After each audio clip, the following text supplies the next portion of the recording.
I'm Bill. And I'm Candace. And we're the Disruptors. You missed your cue. No, I let you do it this time because I'm tired of always having to back you up. Really? Is that how you see it? Yeah. Oh, this is bad.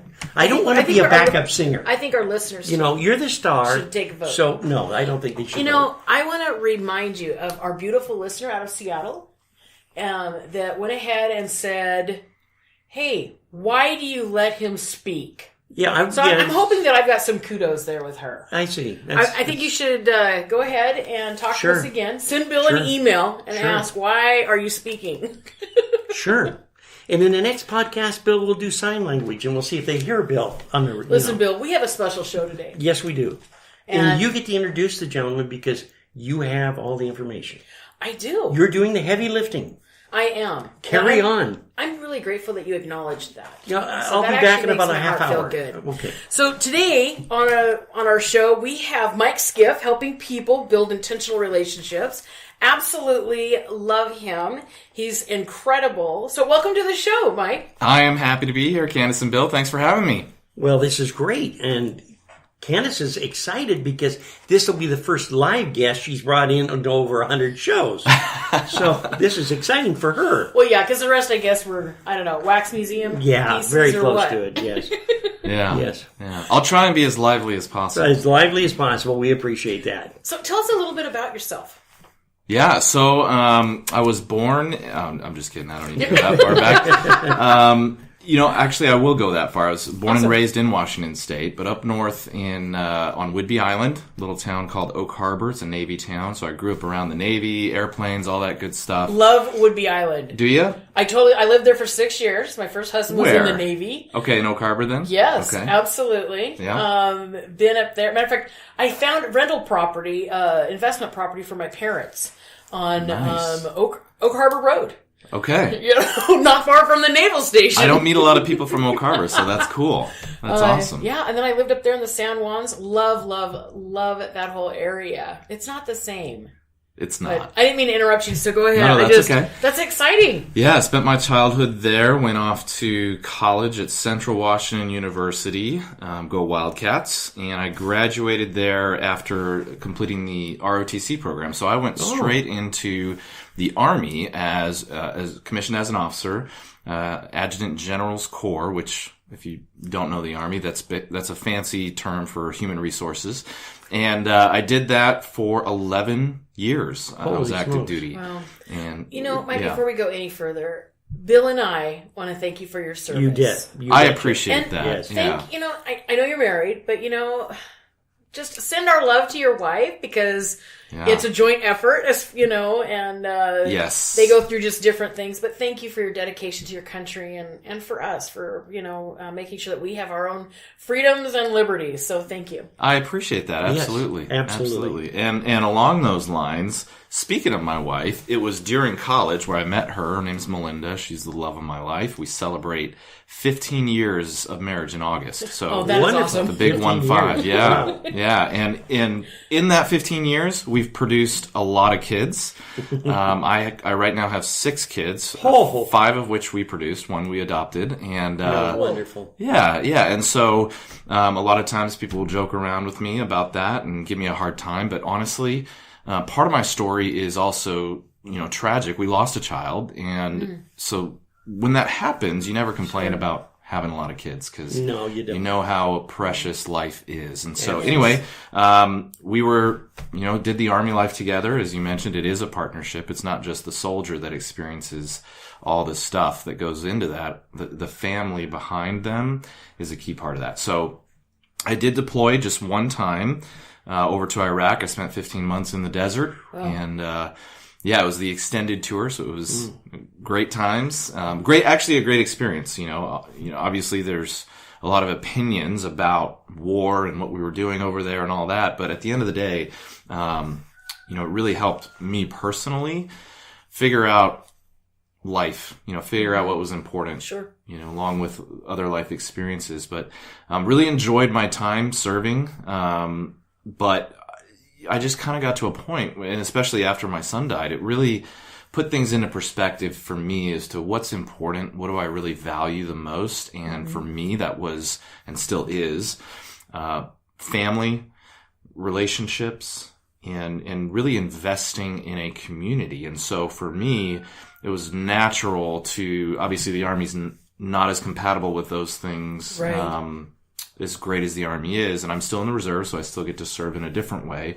But I knew it was time for me to find something different. And I've always had the desire to be creative, to be entrepreneurial in a way. And so I discovered a great opportunity with a publishing company called N2 Publishing, stands for Neighborhood Networks. Was a perfect fit for what I was looking for, and we're a franchise company, so I was, went through the whole process and was able to secure the Tacoma franchise. So that's what I do now full time. That's my livelihood, among a couple other things that really I get a lot of joy from. But that is the short version of my story. The whole thing, yeah. Yeah. See, now he came from Whidbey Island. You got thrown off of Whidbey Island. See how this is going to be a wonderful. It was only because I was podcast? whale watching. This is a wonderful podcast. Nice. Whale watching. Good comeback, Candace. Good comeback. Picked it right up. Messing with me, I'm messing with you. I'm telling you.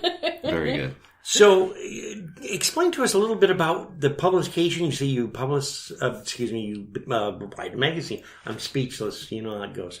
N2 Publishing. And yes, tell me Yeah. a little bit Magazine. about what that publication's about.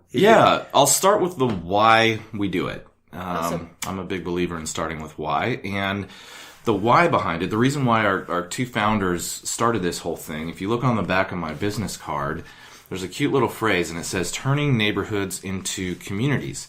And really, that's the why behind our company. As a company, we've been around for 14 years this year, and our passion is helping bring communities together. If you look at America today, a lot of people, and we're all guilty of it, myself included, we kind of drive into the garage, we shut the garage door, we go inside our houses, we turn on cable television or get on the internet, and zone out. We zone out. Zone out. We've had a rough day at work. It's that sense of community. And we don't necessarily need to be overly nostalgic about the 1950s or something like that. But something as simple as a neighborhood publication that is produced by the residents who live there. It's kind of a social magazine that it's written for the readers by the readers. Really just helps us bring the community together. Personal interest stories, kids, pets, families, events, things like that. And so where we have done well, and the communities that we've served really well over the years are typically, they have the perception of being higher end neighborhoods. Not that we couldn't do it other places. It's just been our niche for the last 14 years, and why mess with a good thing? So, so that's kind of the why. The what is, it's a monthly neighborhood publication. Again, like I said, put together by the residents. But the purpose of why we do it is to bring the community together, but also help our businesses in the local community really connect with the neighborhood. There's a lot of ways. There's, obviously that is on the marketing and advertising side. There's a lot of ways that businesses can get in front of their ideal markets.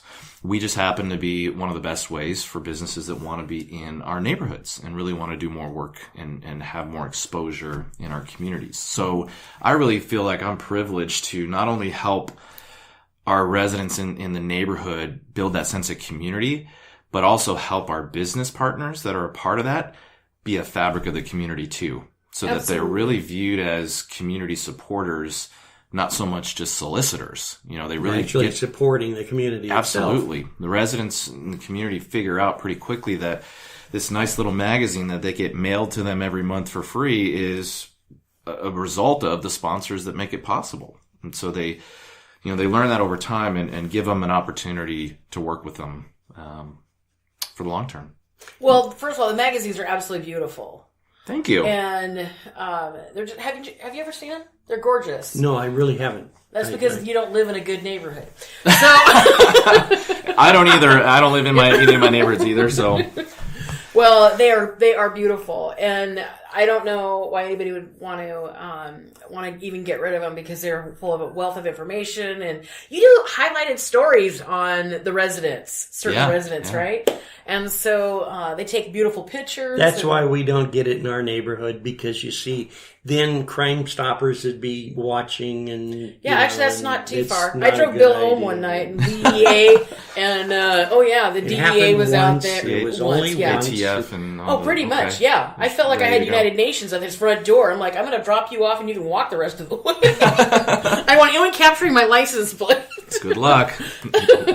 So I'm glad that, that obviously is not what you're We have entrepreneurship, private entrepreneurship in pharmaceutical research. Oh, now that's a spin. Yeah. So think very about nice, that. Very Yes. nice. Thank you. thanks, Bill. You're welcome. With your publications, so they go out every month. Mm-hmm. You've got special interest stories. Mm-hmm. I love the fact that community businesses are investing in the community. Absolutely. One of our thoughts is, healthy businesses make healthy communities make healthy cities. Yeah. Healthy cities make a healthy state, and so on and so forth, and so forth. Great. Yeah, absolutely. So with that, it's all about relationships. And I was, your invite, helping people build intentional relationships. Absolutely. Because you are all about relationship. And I love that. Yeah.